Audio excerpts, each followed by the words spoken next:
விழுப்புரம் புதிய பேருந்து நிலையத்தை அமைச்சர்கள் KN நேரு, பொன்முடி ஆகியோர் நேரில் வந்து ஆய்வு செய்து புதிய பேருந்து நிலையத்தில் மழைநீர் தேங்காத வண்ணம் நிரந்தர தீர்வு காணப்படும் என கூறினர். விழுப்புரம் மாவட்டத்தில் கடந்த சில தினங்களுக்கு முன்பு பெய்த மழை காரணமாக புதிய பேருந்து நிலையத்தில் மழைநீர் வெள்ளக்காடாக காட்சியளித்தது. இந்நிலையில் இன்று அமைச்சர்கள் KN நேரு, பொன்முடி ஆகியோர் புதிய பேருந்து நிலையத்தை நேரில் வந்து ஆய்வு மேற்கொண்டனர். அதனைத் தொடர்ந்து தமிழ்நாடு குடிநீர் வடிகால் வாரியம் வெள்ள நீர் வெளியேற்றும் 2 கிணறுகளையும் பார்வையிட்டனர். அதனைத் தொடர்ந்து செய்தியாளர்களுக்கு பேட்டியளித்த அவர், தொடர்ந்து மழைக்காலங்களில் இதுபோல் நடக்காமல் இருக்க முன்னெச்சரிக்கையாக ரூபாய் 18 கோடி நிதி ஒதுக்கப்பட்டுள்ளது என கூறினார். மேலும் புதிய பேருந்து நிலையத்திலிருந்து P. மருதூரை வாய்க்கால் வரை சீரமைக்கும் பணி விரைவில் நடைபெறும் எனவும், மேலும் இந்த வெள்ள நீர் வெளியேற்ற கிணற்றில் இருந்து நீர் வெளியேற்றுவதற்கான பல்வேறு திட்டங்கள் தீட்டப்பட்டுள்ளதாகவும் விரைவில் நிரந்தர தீர்வு காணப்படும் எனவும் கூறினார். நிறைய தண்ணீர்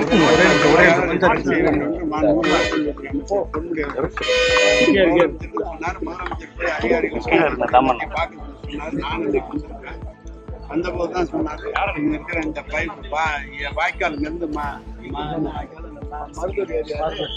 மருதூர் ஏரிக்கு போகிற வாய்க்காலை சரி செய்தால் சரி வரும்னு ஏற்கனவே இருக்கிற மோட்டாரை புதுசா 100 HP மோட்டர் புதுசு கொண்டு வந்து கேட்டுருக்காங்க. அமைச்சர் பொண்ணுக்கு என்ன சொன்னாங்க, பஸ் ஸ்டாண்டே கொஞ்சம் ஹைட் பண்ணி கொடுக்கணும் எல்லாம் DPR போட சொல்லியிருக்கேன். முதலமைச்சர் கேட்டு அதுக்குரிய நிதியை ஒரு 18 கோடி ரூபாய்க்கு மாவட்ட அடுத்த தடவை மழை பெய்யும்போது எந்த பாதிப்பும் இல்லாத. முத்தநாயக்கன்பட்டி அருகே இயங்கி வரும் அரசு பள்ளியில் போதிய வசதிகள் இல்லாததால் மாணவர்கள் அவதிப்பட்டு வருகின்றனர். இது தொடர்பாக அரசு அதிகாரிகள் உரிய நடவடிக்கை எடுக்க கோரிக்கை வைத்துள்ளனர். சேலம் மாவட்டம் ஓமலூர் அருகே அரசு துவக்கப்பள்ளி கட்டிடத்தில் அரசு உயர்நிலைப் பள்ளி செயல்பட்டு வருகிறது. இங்கு ஒரே வகுப்பறையில் நெருக்கமாகவும் தரையிலும் அமர்ந்தும் மாணவர்கள் கல்வி பயின்று வருகின்றனர். இதனைத் தொடர்ந்து மாணவ மாணவிகளுக்கு ஆய்வகம், மைதானம், தேவையான கழிப்பிட வசதிகள் குறைவாக உள்ளது. இந்நிலையில் உயர்நிலைப் பள்ளிக்கு கட்டிடம் கட்டுவதற்கான இடம் தேர்வு செய்யப்பட்டு 2 ஆண்டுகள் ஆகியும் பணிகள் துவங்கப்படவில்லை என்று கிராம மக்களும் மாணவர்களும் புகார் தெரிவித்துள்ளனர். இதனிடையே பள்ளிக்கு ஒதுக்கிய இடத்தை பார்வையிட்டு ஆய்வு செய்த சேலம் மேற்கு MLA அருள், புதிய பள்ளி கட்டிடம் கட்டுவதற்காக சட்டமன்றத்தில் பேசி 2 கோடி நிதி பெற்றுள்ளதாக தெரிவித்தார். இதனைத் தொடர்ந்து அடிப்படை வசதிகள் செய்து தர மாணவர்கள் கோரிக்கை வைத்துள்ளனர். கருப்பு கொடி ஏற்றும் போராட்டத்திற்கு பாரதிய ஜனதா கட்சி ஆதரவு இல்லை என பாரதிய ஜனதா கட்சியின் மாநில துணைத் தலைவர் KP ராமலிங்கம் ராசிபுரத்தில் பேட்டியளித்துள்ளார். நாமக்கல் மாவட்டம் ராசிபுரம் சட்டமன்ற தொகுதியில் மக்களின் வாழ்வாதாரத்தை சீரழிக்கும் ராசிபுரம் புதிய பஸ் நிலையத்தை அணைப்பாளையம் பகுதிக்கு மாற்றப்படுவதாக நகராட்சியில் தீர்மானம் நிறைவேற்றப்பட்டதை கண்டித்து ராசிபுரம் நகர பேருந்து நிலைய மீட்பு கூட்டமைப்பு மூலமாக 4 கட்ட போராட்டங்களை நடத்திய நிலையில் 5ஆம் கட்டம் போராட்டமாக ஆகஸ்ட் 15 அன்று வீடுதோறும் கருப்பு கொடி ஏற்றுவோம், மத்திய மாநில அரசின் கவனத்தை ஈர்ப்போம் என்ற துண்டறிக்கை வெளியிட்டு சுதந்திர தினத்தன்று வீடுகளில் கருப்பு கொடி ஏற்ற அழைப்பு விடுக்கப்பட்டுள்ளது. இது தொடர்பாக இந்நிலையில் சுதந்திர தினத்தன்று கருப்பு கொடி கட்டுவதை வன்மையாக கண்டிப்பதாகவும் கூட்டமைப்பின் தோழர்கள் முடிவை பரிசீலித்து மாற்ற வேண்டும் என்றும் பாரதிய ஜனதா கட்சியின் மாநில துணைத் தலைவர் KP ராமலிங்கம் வேண்டுகோள் வைத்துள்ளார்.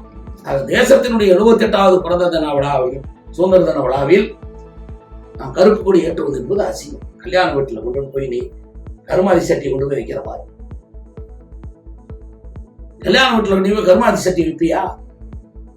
அப்ப உனக்கு ஒரு நியாயம், நாட்டுக்கு ஒரு நியாயமா?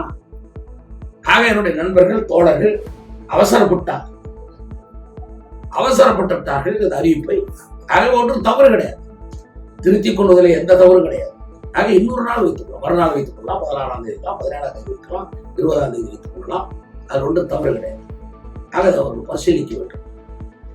நாங்க எங்களுக்கு கொண்டு வருவது கிடையாது. நாங்க எங்களை பொறுத்த வரைக்கும் வேண்டுகோள், நாங்கள் பாரதிய ஜனதா கட்சியை பொறுத்தவரை தேசிய கொடியை நாங்கள் கருப்பு கொடியை அன்றைக்கு சுதந்திர தினத்து அன்றைக்கு கருப்பு கொடி பாரதிய ஜனதா கட்சியினுடைய தோழர்கள் வீடுகளிலே அதை சொல்வதற்கு எனக்கு அதுக்கு மட்டும்தான் எனக்கு.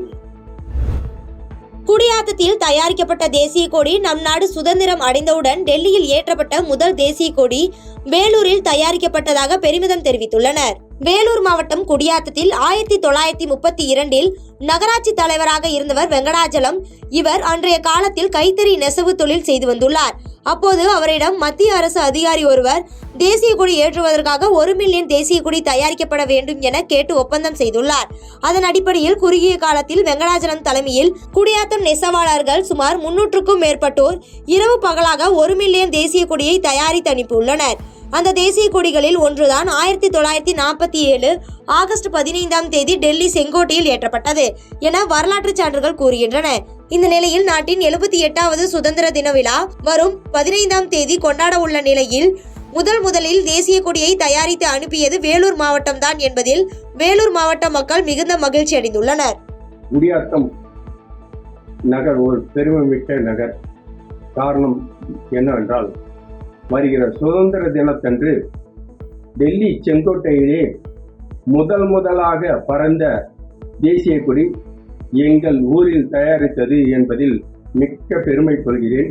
பாதகம் செய்பவரை கண்டால் நாம் பயங்கொள்ளலாகாது பாப்பா, மோதி மிதித்து விடு பாப்பா, அவர் முகத்தில் உமிழ்ந்து விடு பாப்பா.